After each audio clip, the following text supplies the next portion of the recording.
be related to her husband and the future King of England, William. An affair. The Marchioness of Cholmondeley. A stunning breach of royal protocol has erupted from within the walls of Kensington Palace. In a shocking departure from their lifelong commitment to never complain, never explain, the future King and Queen have unleashed a truth so fierce it has left aides reeling. How did one woman shatter the impeccable calm of William and Kate's world? And who is the woman who managed to draw their fury? Join us as we reveal the target of their contempt and the scandal that finally forced the Waleses to speak their truth. The broken inner circle. Before it all went down, Rose Hanbury was simply known as a well-connected aristocrat living in the same Norfolk bubble as Prince William and Kate Middleton, born Rose Farquhar. She became the Marchioness of Cholmondeley after marrying David Rock-Savage, the 7th Marquis of Cholmondeley, a man whose family history and estates placed them among Britain's old aristocracy. The couple live at Houghton Hall, one of the grandest stately homes in the region, just a few miles from Anmer Hall, William and Kate's country residence on the Sandringham estate. Not only did they live in the same region, they also moved in the same social circle, the Turnip Toffs. And soon enough, Rose and David became part of the group of families the Prince and Princess of Wales regularly socialized with. They attended the same events, where public visibility was low and trust within the circle mattered. And for years, this arrangement fitted comfortably into the monarchy's rural life. Then, around early 2019, the first signs of strain surfaced. Multiple British newspapers and royal correspondents reported that Kate had experienced some kind of social falling out with Rose. While the exact cause was never publicly confirmed, the press repeatedly referenced a perceived snub or a cliquey misunderstanding that allegedly left Kate irritated. According to those reports, it was enough to cool what had once been a friendly relationship. The change in behavior was noticeable to observers in Norfolk. The regular interactions between the two couples faded, and for a circle known for consistency and discretion, this sudden distance drew attention. Importantly, both families remained silent. Neither the palace nor the Cholmondeleys issued any formal explanation, and there was no confirmation of a personal dispute. Still, the disappearance of a previously close social connection provided the spark for a wave of media narratives. Over the following months, the withdrawal from each other's company became the foundation on which public speculation would build far larger theories, ones that neither household had anticipated and that would eventually dominate royal discussions for the rest of the year. This was the moment the story stopped being a simple countryside friendship and became the beginning of one of the most circulated royal rumors in recent history. What could have torn up a royal friendship? The unforgivable offense. Once the public noticed the sudden distance between the Waleses and the Cholmondeleys, the absence of information created room for a far more dramatic theory to take over. By mid-2019, several British tabloids and international gossip outlets began circulating an unverified allegation that Prince William had grown too close to Rose Hanbury. This claim was never confirmed by anyone involved, and both the palace and Rose's representatives consistently dismissed the rumor. Still, the narrative gained extraordinary traction online, especially on social media platforms where speculation spreads faster than official statements. Royal commentators at the time noted that stories like this tend to escalate because the royal household traditionally refuses to engage with personal rumors, that silence, meant to protect privacy, often has the opposite effect. It leaves audiences to interpret the absence of comment as an opening for more speculation. As the allegation circulated, its impact extended far beyond the original tabloid articles. Comment sections, podcasts, and viral threads began dissecting the Waleses' marriage, turning what had started as an ordinary social distancing into a global talking point. For William and Kate, the more damaging issue wasn't the rumor itself, but the humiliation that came with watching it spread. Public figures, influencers, and even a few international outlets treated the allegation as a legitimate discussion topic, forcing the couple into a period where whispers about their private life overshadowed their work. Rose Hanbury's team issued a firm denial. which helped shut down some coverage. But the speculation lingered long enough to stain public perception for months. From a reputation perspective, the episode created a bigger problem. Once an allegation enters the public sphere, erasing it becomes almost impossible. Even without evidence, even with denials on record, the mere existence of the rumor made it feel like a threat to the Wales's carefully protected public image. For a couple known for their unified front, this kind of scrutiny is often described by royal experts as deeply resented. Not because of what was claimed, but because of how easily their family became collateral in a storm they didn't create. The whole story permanently changed how the media would discuss their inner circle. With the affair story dominating headlines despite denials, the public began asking what else might be wrong behind palace walls. But if this rumor could gain so much traction, what happened when the controversy wasn't speculative at all, but tied to a member of the royal family with a very real, very public scandal? The problematic in-law. Long before modern royal dramas took over headlines, Sarah Ferguson, the Duchess of York, had already built a complicated reputation within the royal family. As Prince Andrew's ex-wife, she was stuck in the middle, still connected through her daughters, Princess Beatrice and Princess Eugenie, but no longer part of the monarchy's working structure. For Prince William and Kate, this dynamic meant polite distance rather than close family ties. But as years went by, Fergie's public image has been all over the place. Her financial struggles, commercial ventures, Those days, I was fighting for my life. and frequent television appearances often put her in the spotlight in ways that clashed with the royal family's preference for restraint. She has been involved in several highly publicized incidents, from the 2010 Cash for Access scandal to repeated tabloid stories about debt, to partnerships and endorsements that many royal observers believed blurred the line between personal profit and royal association. Royal commentators have long noted that Prince William is protective of the monarchy's reputation, especially as the future king. Because of that, individuals who regularly attract messy media coverage tend to be kept at arm's length from his household. For William and Kate, Sarah Ferguson fits that pattern of someone whose unpredictable public footprint makes closeness difficult. Even though their relationship is not hostile, it has never been described as warm. The Waleses attend major family events with her, support Beatrice and Eugenie on important occasions, and maintain formal respect. But unlike other in-laws who appear frequently in their private circle, Fergie has remained separate, partly because of history, and partly because of how often her name appears in the press for reasons unrelated to royal duty. And yet, despite the occasional waves of controversy surrounding her, Sarah Ferguson is not the figure who truly disrupted the stability of the monarchy in William and Kate's eyes. That role belonged to someone far closer, someone whose actions directly threatened the institution's credibility. If the Waleses kept their distance from Fergie because of media baggage, how did they react when a senior royale created a scandal so severe it shook the entire nation? The Epstein scandal. In the history of royal missteps, only a few stories are as shocking or as consequential as the fall of Prince Andrew, King Charles's brother, and Sarah's ex-husband. Once a celebrated naval officer and a prominent member of the royal family, Andrew's reputation has now become tarnished beyond repair, and at the center of this downfall stands his long-standing association with Jeffrey Epstein, the disgraced financier whose crimes rocked the world. And behind the palace's strategic response is Prince William, determined to safeguard the monarchy's future. I commit myself to serve you all, King, country, and Commonwealth. The roots of Andrew's troubles trace back decades. His friendship with Epstein began in the early 1990s, when Epstein was already navigating the upper levels of society with a reputation for wealth, charm, and, as it would later emerge, sinister private dealings. Soon enough, their relationship was more than a passing acquaintance.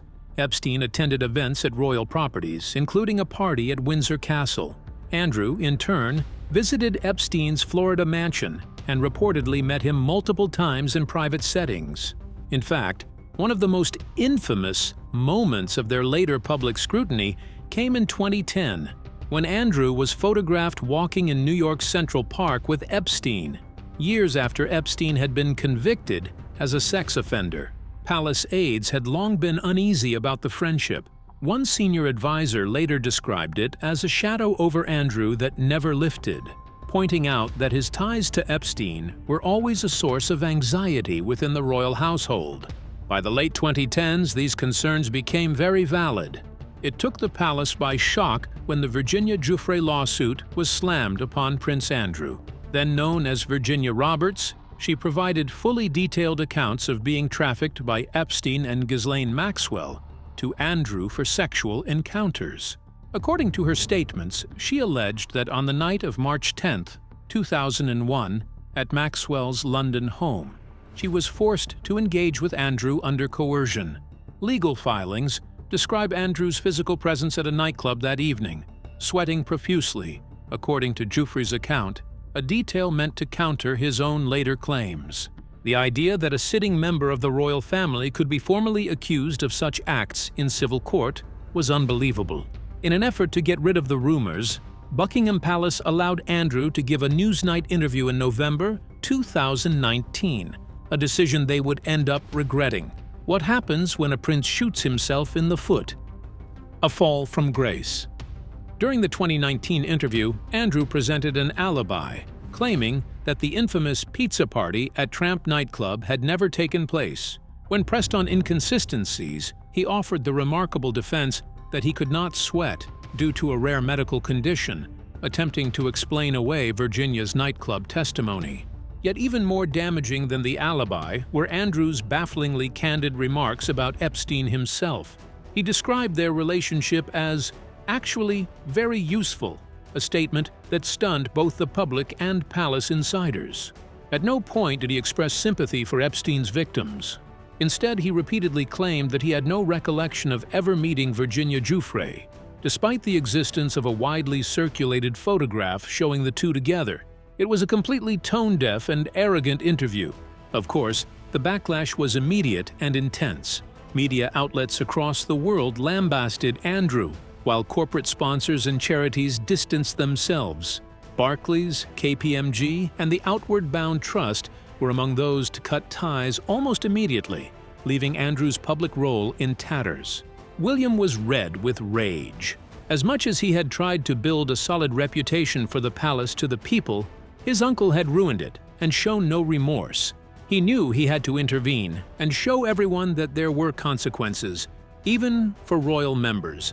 So as a trusted advisor to both the Queen and King Charles, William became the driving force behind the most severe consequences for Andrew, to strip him permanently of military titles and royal patronages.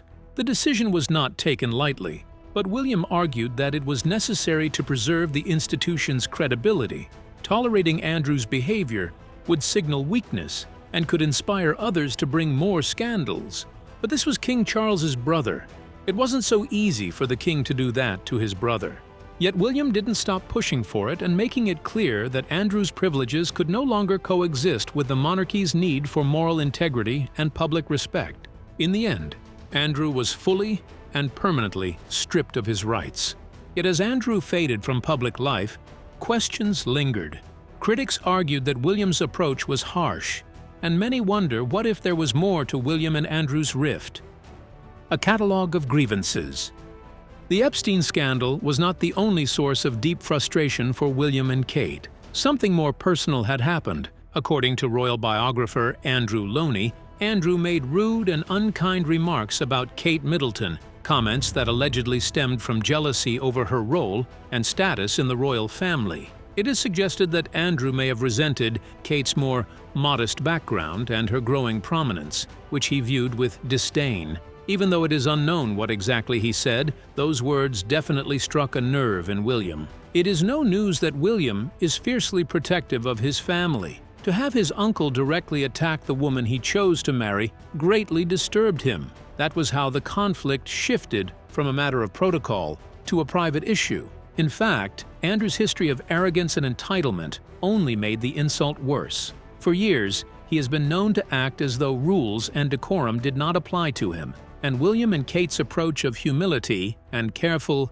public service clashed with Andrew's behavior. The insult is closely tied to a larger struggle over property and influence, particularly the ongoing dispute over Royal Lodge in Windsor Great Park. This 30-room mansion in Windsor Great Park has been leased by Andrew from the Crown Estate since 2003 under highly favorable terms. He paid £1 million premium for a 75-year lease and agreed to spend about £7.5 million on refurbishments. However, Andrew's ongoing rent is 1 peppercorn, if demanded, per year. That means he has practically lived there rent-free. Documents also say that if he were forced to surrender the lease, the Crown Estate would owe him compensation of about £558,000 if he left before 2028, even though the maintenance obligations are steep, as he must repaint the exterior every 5 years, overhaul stonework, and redecorate interior areas,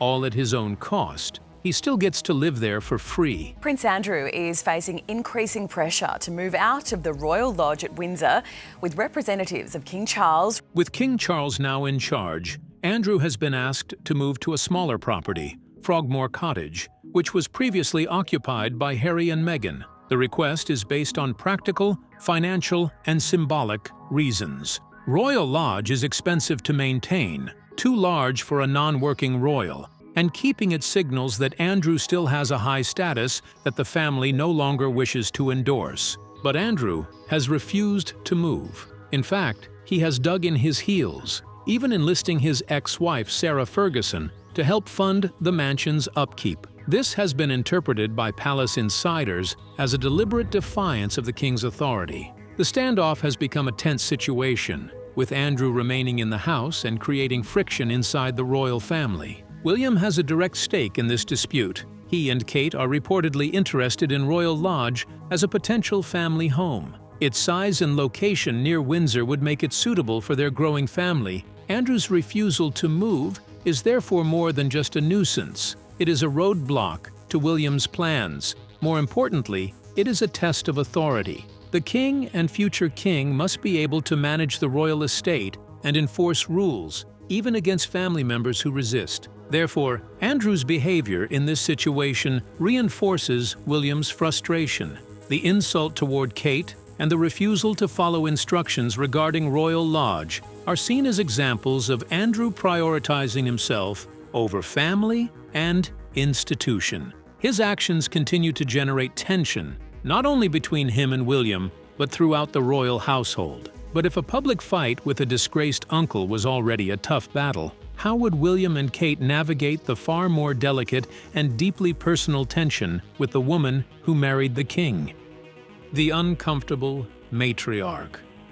From the earliest days of Kate Middleton's entrance into the royal family, Camilla, now queen consort, reportedly struggled to accept. Her sources suggest that when Kate first met Camilla formally, the encounter was awkward and tense. Camilla, used to decades of aristocratic circles and social hierarchies, allegedly questioned whether Kate came from the right background, and insiders recall that she appeared nervous, even hesitant, in Kate's presence. One observer noted that after the initial meeting, Camilla needed a moment to compose herself and reportedly poured a drink to steady her nerves. That early skepticism shaped Camilla's interactions with Kate for years. But when Kate began taking on public duties alongside William, the competence she demonstrated wasn't something Camilla could dismiss. In fact, everyone knew that there was a notable difference between their methods. Camilla has always known that her position in the royal family would come with shadows. From the start, she faced public judgment and whispers that never really went away. She waited years to marry King Charles, and even longer to be accepted as queen. And just when it seemed like she had finally arrived, crowned, smiling beside the king, it quietly began to slip. Camilla was compared, criticized, and often misunderstood. She took her time and tried to build a silent kind of presence, one based on loyalty to Charles and service to her chosen causes. Becoming queen consort was meant to be her final proof that she had survived it all and earned her place. But now, that role seems more like a title than a task. In truth, Camilla's rise to queen consort was never about the people, but Charles. Queen consort Camilla. She's given a rare interview about her life with Prince Charles and how she has learned to cope with criticism after decades in the spotlight. She was crowned not because the public embraced her, but because the palace pushed it through. She made no effort to win over hearts, no public gestures that softened her image. Instead, she relied on the institution to protect her from scrutiny. And while that worked for a while, it's now the very thing exposing her. In a time where visibility, relatability, and public warmth define a royal's worth, Camilla's distant, entitled approach feels out of place and, frankly, outdated. Unlike William's promotion with his dad, Kate didn't take over because Camilla was sick or too old. The reason for the queen consort transition was simpler. People connect more with Kate. The royal family knew they needed someone softer, more relatable, and loved by the public in this new era. And that was exactly what Kate brought. She's seen as modern, calm, and careful. Based on Camilla's struggle with public acceptance, one can see how it must have hurt her to have the exact thing render her a figurehead. William's feelings toward Camilla add another layer of complexity. Sources suggest that he keeps a cautious distance from her, partly because of his mother's history with Charles, and partly because of the lingering pain surrounding Diana's death. William has never fully trusted Camilla, in part because she was a figure in the breakdown of his parents' marriage. While she was not directly responsible for Diana's death, he associates her with the betrayal, secrecy, and family tensions that happened before it. This history shapes how he monitors interactions between Camilla, Kate, and the rest of the family. He is polite in public, but insiders say he is careful and sometimes guarded, particularly in situations where past wounds could affect decisions or appearances. Tensions extend beyond just Camilla. Camilla's children reportedly reflect this unease in subtle ways. Interactions between them and Kate can include small, pointed remarks or challenges, testing Kate's patience. Though rarely visible to the public, these moments contribute to a quiet rivalry. Kate must navigate these interactions carefully, asserting her role without creating open conflict. Despite these challenges, William and Kate work hard to present a united front. Kate has stepped into public duties once associated with Camilla, handling them with care and earning praise. William supports this approach as part of a larger plan to strengthen their influence while still respecting Camilla's formal role. Even though William and Kate show no outward hostility, insiders say that Camilla's reluctance to fully accept Kate, combined with her children's subtle provocations and William's private caution, creates a constant, low-level tension. It is not hatred, but an awareness that Camilla's influence is monitored and measured. Meanwhile, William and Kate focus on securing their own roles and ensuring stability for the next generation of the monarchy. But if private tensions with Camilla are difficult to navigate, how much more challenging is it when the threat is broadcast worldwide, forcing William and Kate to respond in full view of the public? A unified front against disruption.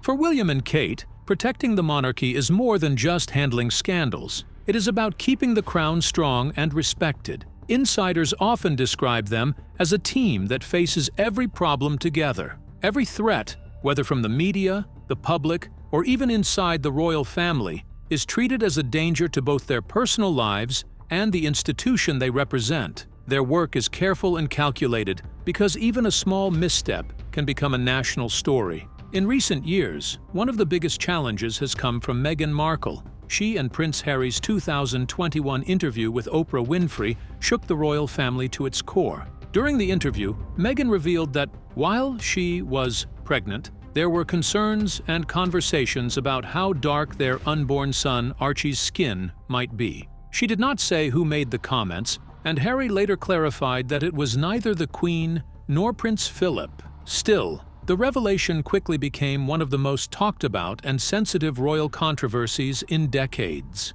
Meghan also opened up about her mental health. She said there was a time when she didn't want to be alive anymore. She tried to get help from the royal household, but was told there was nothing they could do because she was family, not an employee. For William and Kate, these stories were not just personal attacks. They were signs that the family could be vulnerable to public criticism and scrutiny in ways they had never imagined. William acted fast. he publicly rejected claims that the royal family was racist. In one of his first appearances after the Oprah interview, he told reporters, "We are very much not a racist family." Buckingham Palace also released a careful statement, saying that some recollections may vary, but that the concerns raised were taken very seriously. Many critics suggested that what happened might be unconscious bias rather than outright racism. Harry later clarified this distinction, saying that unconscious bias better explained their experience than deliberate prejudice.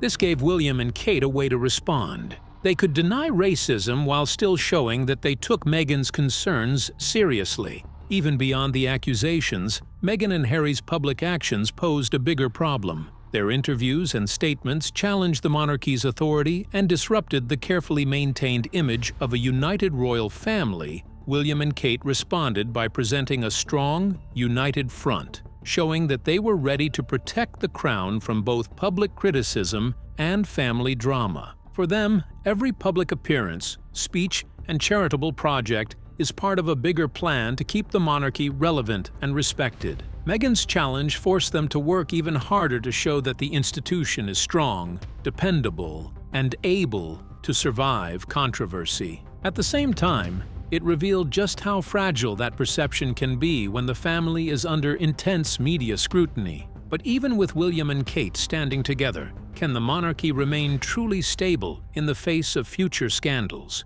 Or has Meghan's challenge permanently changed what stability means for the crown, showing that no matter how careful or united the royals are, they are never completely safe from public and internal pressure? For William and Kate, the work of defending the monarchy is ongoing, and the stakes have never been higher. Looking at all these conflicts with Rose, Andrew, and Meghan, who do you think poses the single greatest threat to the stability and reputation of the modern monarchy? Share your thoughts with us in the comments section. Remember to like, share, and subscribe for more. Also, click the next video showing on your screen. You will enjoy it.